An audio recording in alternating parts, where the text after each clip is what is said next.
Hey guys, it's Raj here from If You Ask. So next up on my NERF video series, apologise for my random placemat in the way, is a video on my Hyperfire. Now you might think, it's just a boring Hyperfire.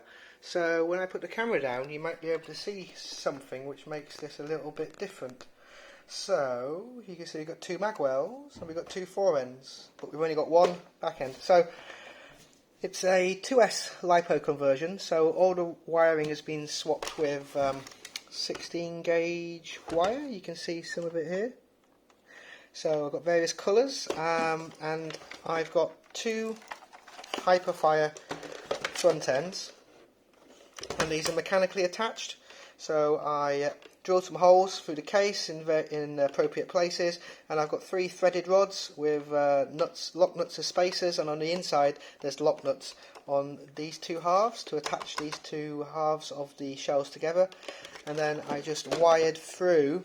I've got a MOSFET kit in here as well, so the trigger just the rev trigger revs them both, and then the fire trigger activates the feed motors for the conveyor belts for both, and there's a MOSFET in so that we don't fry anything internally. I've got a thumbnail mod here, thumb screw mod, so I don't have to have a screw for with a screwdriver with a Phillips head, so it's a lot quicker to change battery and open up. And I've got a XT60 connector here for the, I think I've got like a 2.5 milliamp hour 2S Lipo. I thought I'd use XT60s just for my 3S, but I haven't. I'm going to have to make notes on each gun. I'm going to have to put a label which was 2S and 3S, because I've got a variety of blasters, some 2S, some 3S. So this is the Hyper. It's my Siamese Hyperfire or dual Hyperfire. So I'll have it here. So these batteries, these terminals here are just for the interconnects, so that I can quick detach them if I want to split it. I could have hidden them in something, but this is just a quick and dirty mod that I did over the course of a few days. I've got a 3D printed Picatinny rail adapter, so from NERF rail to Picatinny, 3D printed out on my Prusa Mark III. And then I've got a Eotech, fake Eotech. My real Eotech is on my real vector. So since it fires around maybe like 12 rounds or 12 darts per second, it does empty the mags pretty fast.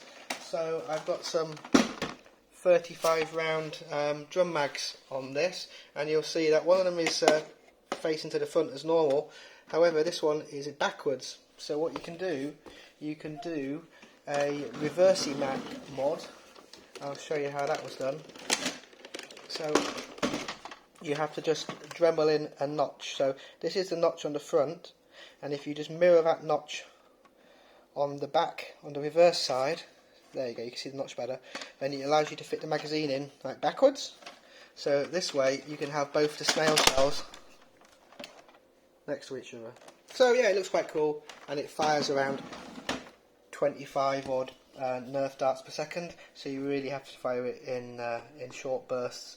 I could do a burst conversion to fire, say, 3 rounds of each with each trigger pull, so that might be something I do. If you want me to do a video of the internals and how I made it, and you can see the threaded rods, just post in the comments, and I'll take it apart and strip it, and then do a quick video on how I built that. If you want any help on how to do any Lipo rewiring, let me know.